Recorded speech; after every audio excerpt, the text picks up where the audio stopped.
Menko Marves Luhut Binsar Panjaitan hari ini melaporkan aktivis Haris Azhar dan koordinator Kontras Fathia Maulidiyanti ke kepolisian terkait video dugaan penyebaran berita bohong. Sebelum Luhut, Muldoko juga mempolisikan 2 peneliti ICW ke Barreskrim Polri.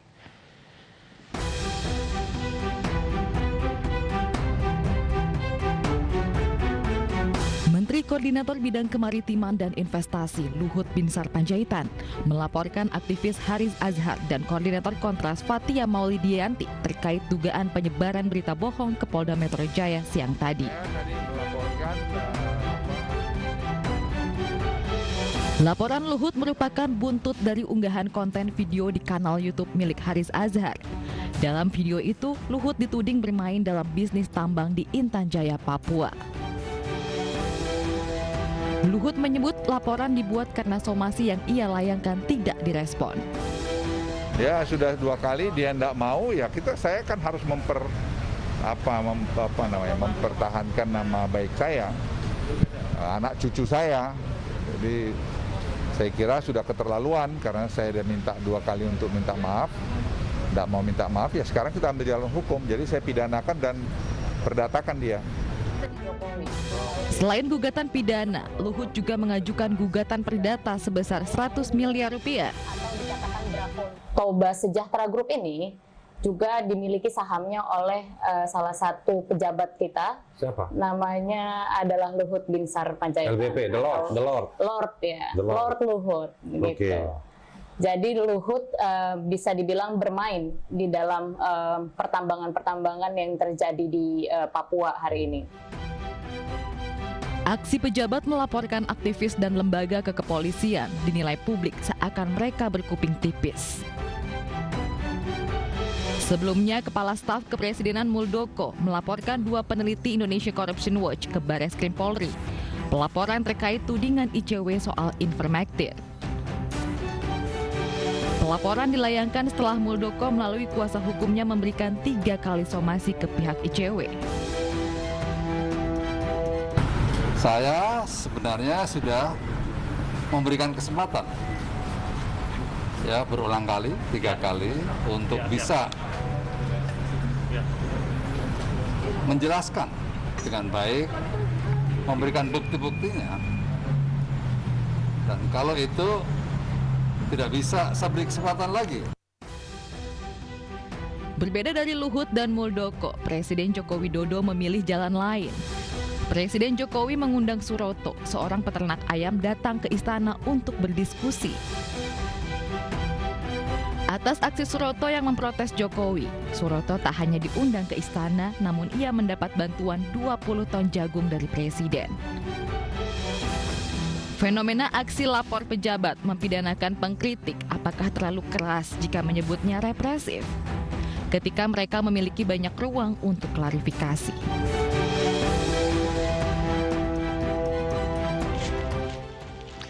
Setelah sempat dihebohkan dengan kerajaan Sunda Empire, kini kembali muncul kerajaan bernama Angling Dharma yang viral di media sosial. Pihak keluarga membantah jika keberadaan Iskandar Jamaluddin Firdaus sebagai Raja Angling Dharma.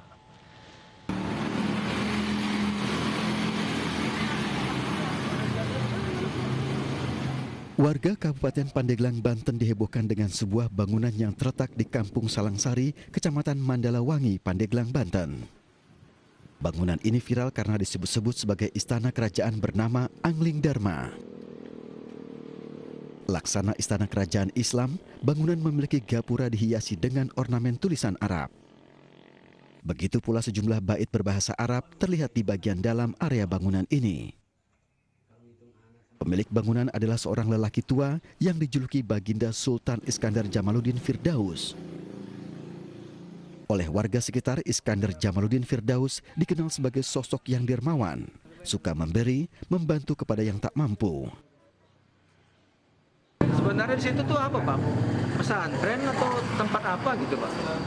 Ya dulu mah emang ada pengajian segala sih. Dulu. Sekarang masih? Saya juga belum tahu ya. Keberadaan bangunan yang disebut-sebut sebagai kerajaan Angling Dharma ini kini menjadi perbincangan dan viral di media sosial. Saya ingin menyampaikan klarifikasi tentang pemberitaan kemarin tentang sekarang lagi rame ya dan pilar masalah tentang berdirinya kerajaan Angling Dharma di Mandalawangi Kabupaten Pandeglang. Sebetulnya itu tidak ada, itu semuanya juga pemberitaan itu tidak ada lah. Sebetulnya beliau itu bukan mendirikan kerajaan atau ada kerajaan. Jadi beliau hanya mengajarkan tentang sosial. Selain membantah, pihak keluarga Iskandar Jamaluddin Firdaus tidak memiliki kaitan silsilah maupun sejarah dengan kerajaan manapun di Nusantara. Belakangan diketahui Iskandar Jamaluddin Firdaus merupakan pengasuh pondok pesantren Aryado yang berada di sejumlah lokasi di Pandeglang, Banten. Setelah lama tak lagi mengurus pondok pesantren, Iskandar Jamaluddin kemudian mengabdikan diri kepada lingkungan masyarakat, terutama kepada warga yang tak mampu. Ya, kita akan dalami persoalan ini bersama dengan antropolog Universitas Sultan Ageng Tirtayasa, Muhammad Ali Fadilah. Dan kita juga sudah berupaya mengundang pengikut Angling Dharma, Pak Asmar Jamil. Namun di detik-detik terakhir membatalkan kesediaannya untuk diwawancara dengan kita. Kita sapa narasumber kita, Pak Ali. Ya, selamat malam, Pak. Ya, selamat malam, Pak Ali. Kalau kita bicara soal Angling Dharma, kalau generasi milenial pasti ingat sinetronnya zaman dulu ya. Kalau kita ingat sinetron ini kan tentu saja kita ingat kesaktian mandragunanya begitu. Tapi kalau saya lihat-lihat yang disorot di Pandeglang, kok nggak ada mirip-miripnya. Entah itu dengan pemeran sinetronnya, kemudian krunya atau siapapun yang terlibat di dalamnya. Kalau lihat fenomena ini seperti apa, Pak? Saya ingin menyatakan bahwa ini saya sudah cukup lama mengamati fenomena ini ya. Kami melakukan penelitian sejak tahun 2001 itu berkaitan dengan daerah yang terikat kuat dengan kerajaan Banten Girang. Satu kerajaan pra-Islam yang pernah ada di Banten, pernah muncul abad 10 sampai abad 15 sebelum ada kesultanan. Dan hasil penelitian kami di Banten Girang bersama para peneliti Prancis menunjukkan bahwa ada satu gunung suci ya, The Holy Mountain. Seperti hanya di Majapahit ada yang disebut dengan Gunung Penanggungan. Masing-masing kerajaan pra-Islam itu punya gunung suci, di mana di situ ada para ajar ya, para pendeta yang bisa memberikan legitimasi kepada raja. Dan di situ saya menemukan beberapa tempat yang memang menunjukkan sesuatu yang alam lama ya. Ada satu set kondisi, misalnya ada mata air yang bagus di kaki Gunung Pulau-Sari. Itu Kecamatan Mandalawangi, desanya Pandat. Kemudian di situ ada batu altar batu, ada juga batu dakon yang sifatnya lebih pada tradisi megalitik. Dan sama sekali tidak ada indikasi mengarah kepada sebuah kerajaan yang berpusat di sana. Jadi kalau ada yang mengklaim di situ ada kerajaan, itu harus dibuktikan dulu secara arkeologis. Nah, berkaitan dengan fenomena ini, kita melihat adanya satu tradisi masyarakat di seluruh dunia, adanya bahwa masa lalu ya, the past is a living component present day life. Jadi masa lalu itu selalu menjadi komponen hidup dalam kehidupan sekarang ini. Dan itu didorong oleh rasa rasa ingin memiliki ya, self belonging ya, to a place atau tradition. Mungkin fenomena itu yang bisa menjelaskan mengapa masyarakat entah di mana menganggap tempat itu memang patut dihargai. Dan persepsinya menjadi ke arah pengagungan seseorang atau kelompok orang dengan membangun semacam fasilitas untuk mereka berkumpul, mengadakan kegiatan-kegiatan yang mungkin dalam tanda kutip keagamaan saya belum pernah masuk ke situ. Oke. Dan saya nggak tahu kalau ini jadi heboh, yang saya tulis itu ada Cihunjuran, tempat suci, tempat orang mandi-mandi, ya itu dianggapnya masih keramat.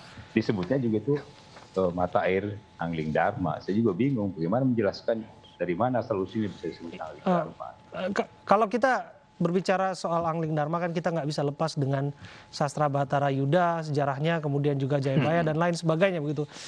Saya melihat sebetulnya mengapa justru ini lahir, fenomena ini muncul di Pandeglang ya.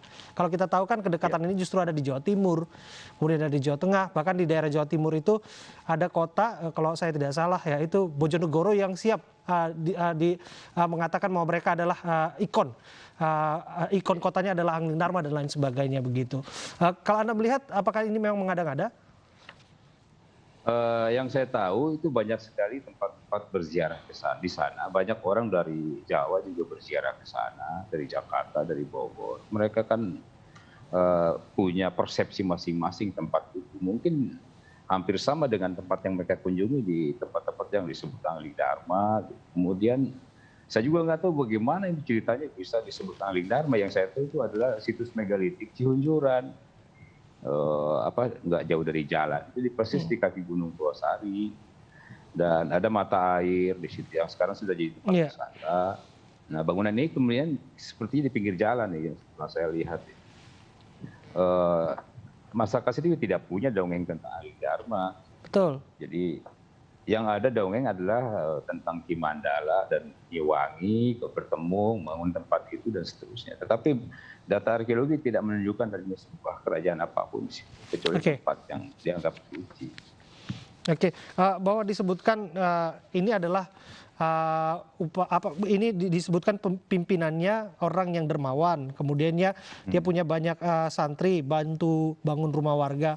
Sebetulnya apakah kegiatan-kegiatan seperti ini bisa dibenarkan? Kemudian juga disebutkan ya nggak masalah selama itu membantu warga, disebut kerajaan dan mengakui seorang yang sudah membantu mereka itu sebagai seorang raja.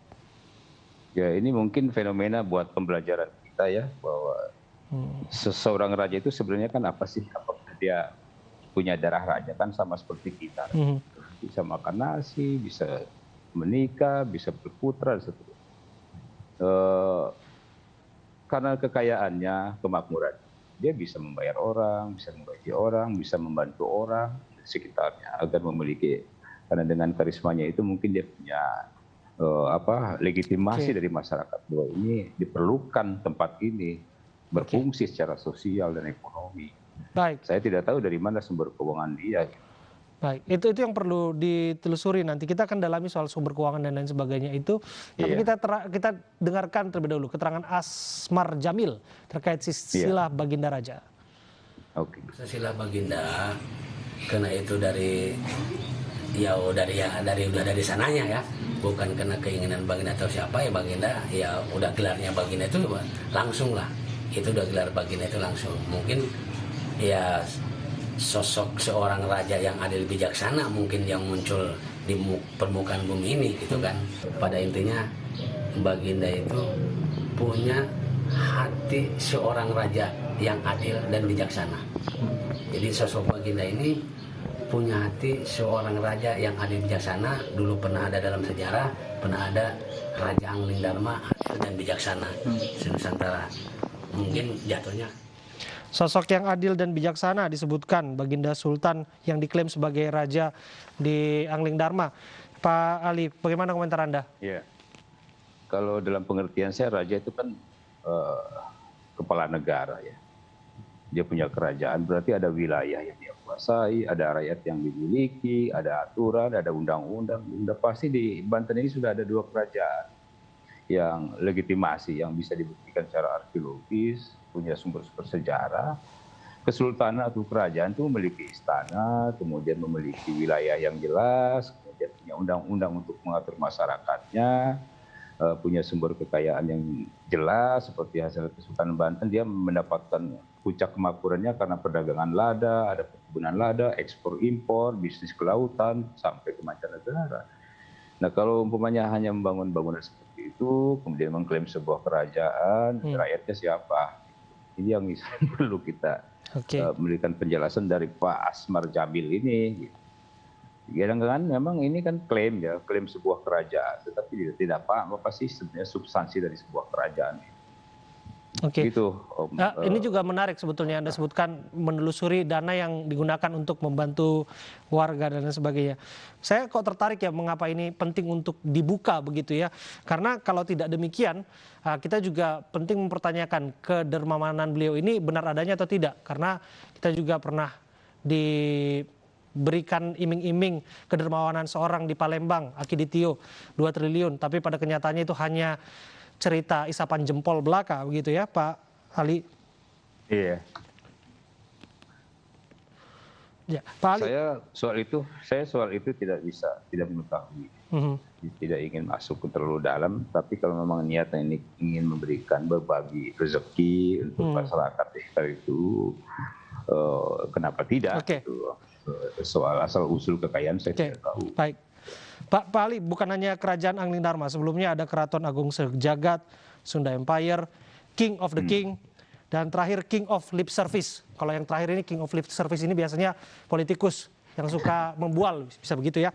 Tapi mengapa fenomena kerajaan-kerajaan ini kerap sekali muncul di tanah air kita? Ya, dulu juga ada, tidak sekarang. Di tengah-tengah kerajaan Majapahit yang sangat besar itu ada raja-raja kecil. Kemudian raja kecil itu harus mengakui kerajaan besar dengan cara bikin upeti atau mengirim hasil dan sebagainya dari kerajaan mereka. Tetapi jelas ada aturan yang mengikat mereka. Siapa yang disebut dengan raja besar, yang disebut maharaja, siapa yang disebut raja bawahan, itu diikat oleh upeti. Dan pada tiap-tiap tahun mereka harus datang ke kerajaan besar untuk kirim upeti. Nah sekarang kalau syarat-syarat kerajaan Nusantara seperti tidak ada pada sebuah kerajaan yang diklaim sebuah kerajaan, apa namanya itu? Apakah sekedar perkumpulan atau paguyuban? Di Banten banyak sekali paguyuban. Ya motifnya ya seperti raja, mereka diagungkan, dimuliakan karena mereka ada kedermawanannya dari mereka pada rakyat. Ya, Pak Ali Fadila, terima kasih atas waktu Anda, antropolog Universitas Sultan Agung Tirtayasa. Tapi apapun kita berharap bahwa ini semua tidak melanggar hukum ya, karena bagaimanapun kebebasan berserikat, berkumpul itu diatur oleh konstitusi kita dan dijamin oleh konstitusi kita.